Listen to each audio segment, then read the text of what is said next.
Hello, everyone, and welcome into the Earl Hall Show. I've got a great guest with me today. We're going to be talking about yoga therapy with Jeanette Seely, and we're going to get into it right after this. Stop listening to others and start listening to the best part of you. I know, probably just like me, you have sought answers and guidance from mentors, gurus, and coaches.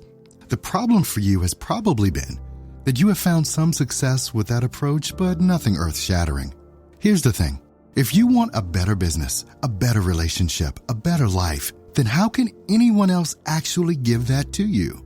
Why do you think that the answers to what you want are inside of someone else? They aren't. You and only you are the key to living your best life. Get the book, Transcend: How to Truly Connect with God and Create the Life You Want by Dr. Earl Hall. Available on Amazon in paperback and Kindle. And welcome into the Earl Hall Show, everyone. Thank you so much for keeping it locked right here. Come to you Monday through Friday, 11 a.m. Eastern, 10 a.m. Central, 8 a.m. on the West Coast. Make sure you do visit the website, www.theearlhallshow.com. And if you're interested, you can also check out everything about me by going to www.earlhall.co. We are going to have a great time today. We're going to be talking about a subject I've actually never talked about, and I've got so many questions. We have a special guest today, Jeanette Seely, and we're going to be talking about yoga therapy. Jeanette, welcome into the Earl Hall Show. Thank you, Earl. I'm so honored to be here. It is honored. I mean, it definitely, the honor is all mine on this. I've been, going through your website and looking at all these things. And then obviously I had to think about, okay, yoga, my body does not twist like that. Type of thing, at least not right now. It doesn't. But I'm going to start off really with I know this is a really basic question, but believe me, we're going to go deeper with this. No worries. But for folks like me and for a lot of the listeners that are tuning in, what is yoga? Yoga. Yoga, as far as we know, it's more than 5,000 years old. And that's just the documented practice. I'm sure it was passed on verbally and orally and through families even long before that. Mm-hmm. But basically, it's the science of awakening. Mm. It's a way to cultivate awareness and practice like a deep level of self-inquiry so that you can come truly into alignment with your soul's purpose in this world. Now, this is what's interesting to me about what you just said, which was amazing. Because awareness is something that I talk about just about every day, is being self-aware. And it's interesting to me that you didn't talk about the physical aspects of it, but you talked about and you focus on what I would call the spiritual side of it. Is that your main focus for you and what you do in your yoga practice, is to basically center yourself and become aware of the moment?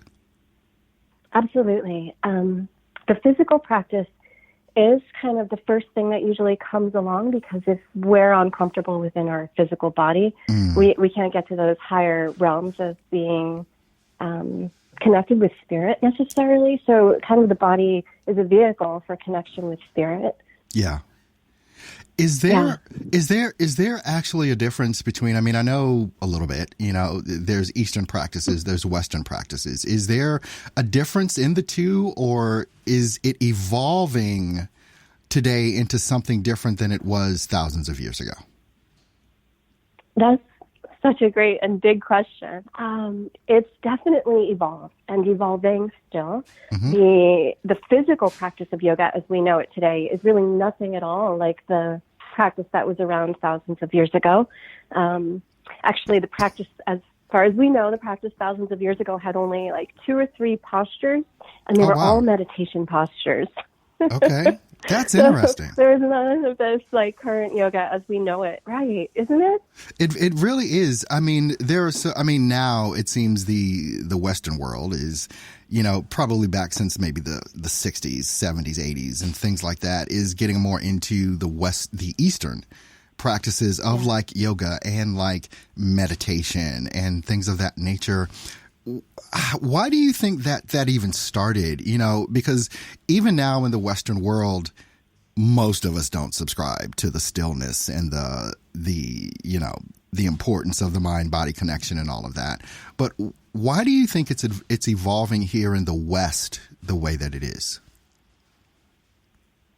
Well, I think it was first brought here by Krishnamacharya, I think back at the World Fair in like the 1940s. Okay. And that was sort of the introduction of yoga to the West. And it was presented as a physical practice. And I think it was sort of through that knowing of we need to move in order to be still. Like we can't just, most of us, if we just begin to sit, we're constantly distracted. But if you move for an hour, even if it's a run or another kind of physical activity, we're more likely to expend that active, anxious energy within the body so that we can take time then in stillness and really dive in and appreciate it instead of be antsy to get out of it and get on to what's next. Yeah, exactly. For all of our listeners just tuning in and that are listening to the podcast, we're talking today with Jeanette Seely about yoga therapy. Jeanette, talk to us a little bit about the importance of the connection between mind, body, and spirit. Right. Well, this kind of has been talked about even since the time of Hippocrates, that there truly is no separation between the mind and the body and the spirit. And we're recognizing it today, even in like modern neuroscience. We understand things like pain are a biopsychosocial mechanism. So, for example, if you're in chronic pain, it's way beyond a physical thing. It's going to affect your relationships. It's going to affect your finances. It's going to affect your inner world and your sense of contentedness. And so looking at the person as a whole, like we cannot just treat the pain on a physical layer. We have to treat the whole person. Yoga is really kind of primed for doing that. So it's a beautiful practice, and absolutely, I love that it's gaining such popularity in the West because it is so helpful and so necessary for just sharing with the individual, like how to look at themselves as whole and not separate from one part to another, or even separate from each other. Yeah.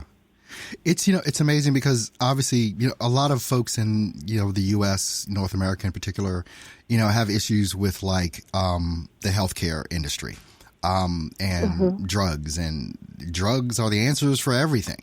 But they don't deal with, saying that facetiously, tongue in cheek, they don't deal with the total person. It's almost like they look at and deal with the symptoms, but not the cause.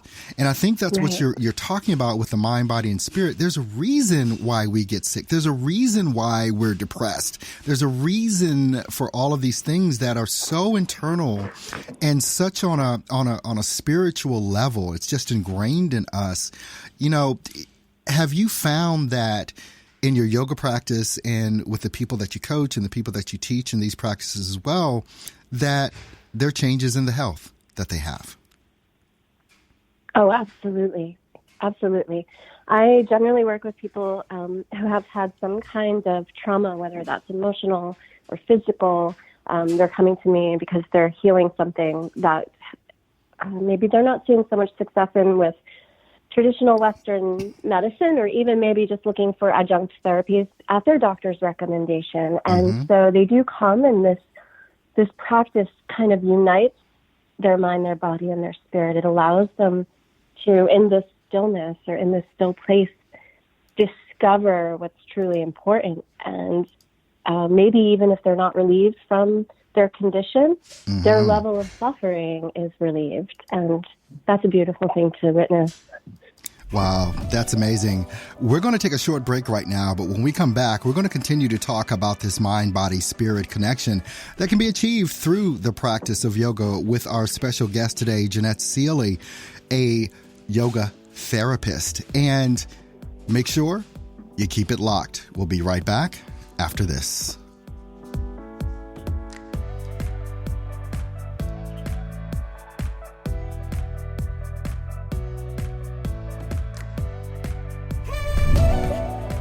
Business owners that want a professional commercial created for the product or service you sell? Listen up. At Earl Hall Studio LLC, we have created commercials and voiceover for companies like HP, HUD, smartphone apps, and more. You could even hear our commercials on ABC News. Would you like an affordable commercial created in our award-winning production studio? Visit us now and get a free quote for your needs at www.earlhallstudio.com. earlhallstudio.com. Are you an author or a publisher? Do you have a professional book trailer to promote your books? A professional book trailer video can be just what you need to tell the story of your book in less than 60 seconds, just like a movie trailer.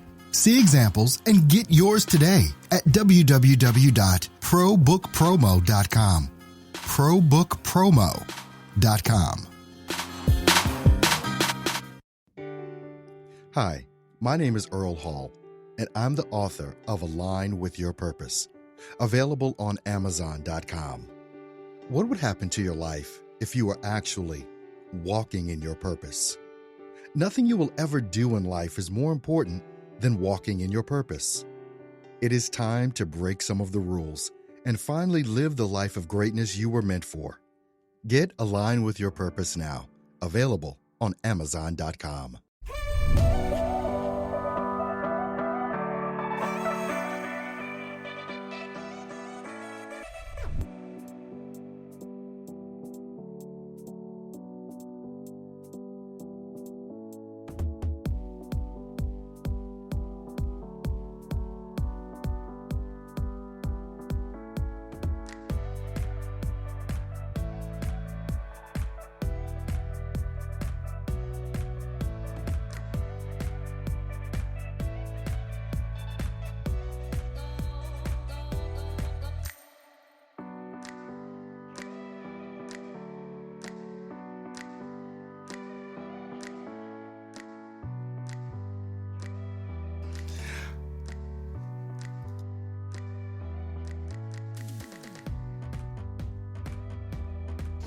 Thanks, everyone, for keeping it locked right here on The Earl Hall Show. Make sure you do visit the website, www.theearlhallshow.com. Also, make sure that you subscribe to your favorite podcasting platform right there at the website as well. We're on Alexa, we're on Apple Podcast, we're on iTunes, we're on Google Play. Subscribe right now today, www.theearlhallshow.com. I'm having an amazing conversation with Jeanette Seeley. She is a yoga therapist. And Jeanette, before we went to break, we were talking about basically the spiritual side of this, the mind-body connection and all of that, with how yoga can really assist with that. What is it about yoga that can make us more aware of the present moment? Well, interestingly enough, research has shown that yoga actually increases gray matter in the limbic system. Oh, wow. And the limbic system is partly responsible for our sense of interoception. And that is the ability to sense what's happening within the body. I'm glad you explained that, because I had no clue what that, I had absolutely no clue what that word was. What was that word again? Interoception. Interoception. Like interoception, yeah. Gotcha. And that's the ability to tune into what's happening. So we can easily tune in perhaps to things like hunger and thirst and pain signals, but can we go deeper? Can we listen to, say, the beat of our heart or the rhythm of our pulse or that little gentle knowing of what's right for us or what's wrong for us from our gut? So yoga improves our ability to do that, to listen to the wisdom of the body. And there's lots of research, evidence-based the backup for this, which I love. But if you practice, you begin to just know this on a direct experience level of maybe you just tune in a little bit easier, a little bit deeper. Yeah. And that comes through the physical practice and the seated practice, and then bringing it off of your mat and express it into the world as well. So it's really quite beautiful. It definitely sounds that way. What is how long is is like a yoga session? Like, what's the typical, like, how long in your day or how many hours or minutes, do you spend in yoga? Yeah. Okay. The average person, would you say? Or, Yeah. Yeah, because you might be freakish about this. So, yeah, let's say the average person. Right. Because I do this for work, it's much of my day. But I think you can really get results if you commit to even 20 minutes a day. Daily practice is really important. If you come to yoga class, say, once a week, you may not really see too many benefits other than in that moment, which is also wonderful. But if you commit to making it a part of your day, whether it's 20 minutes or 90 minutes, that's kind of the general length of practice that I suggest for people, and depending on their lifestyle. But 20 minutes is often enough. And a funny thing that the Dalai Lama says about meditation is that you should practice every day, 20 minutes a day. And if you don't have 20 minutes, you should practice for an hour. I love it. But I get it. It's like, wait a minute, if you can't find 20 minutes, you're really in trouble. So you need to really slow this down and you need to focus.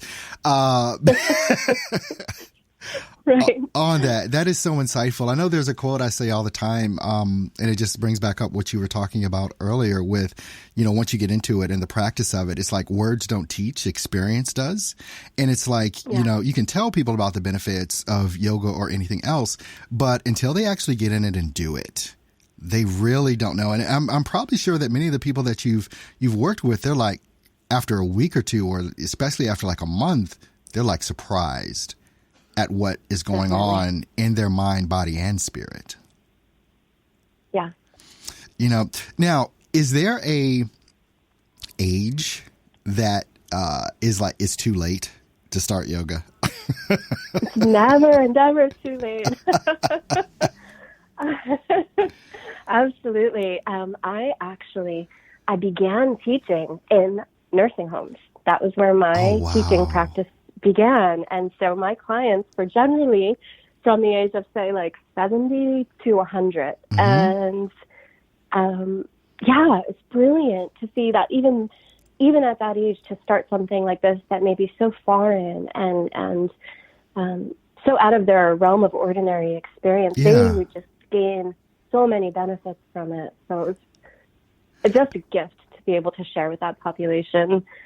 I had to ask that question because, ironically enough, I was walking into my studio this morning and my phone rings, my cell phone, and it's my dad, and my dad's 71, and he called because he's like, "I see you're interviewing a yoga therapist today," and I'm like, "Yeah, Dad, what's going on?" He's like, "Oh, because usually when I go to the VA, I do yoga." To help with some of the stiffness and all that stuff that he has in his back and knees and stuff like that. And he says it really helps. And I'm like, well, awesome. So I had to, it was just so funny that, out of all the shows that I've ever done, my father calls me on this one about yoga. That he saw in a Facebook post, but that's amazing. Yeah. Go Dad. Yeah. Go Dad, It's, we've spent a lot of time talking about, the spiritual connection, the mind, body, spirit connection with this.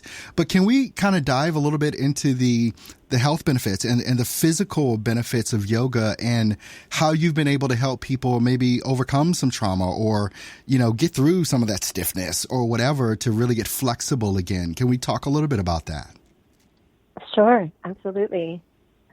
As I've already mentioned, there's a great wisdom in the body. And I think, especially in the West, we're really disconnected from our bodies other than criticizing them or trying to force them into, societal beauty standards. But as far as really loving our bodies or listening to our bodies, we're a little disconnected. We kind of exist in the realm of the head. We're always thinking, planning, articulating, revisiting things that go on with our day. And so when we take that time in a yoga class or a yoga practice, we dive into the body. We spend an hour, say. The average class is about an hour.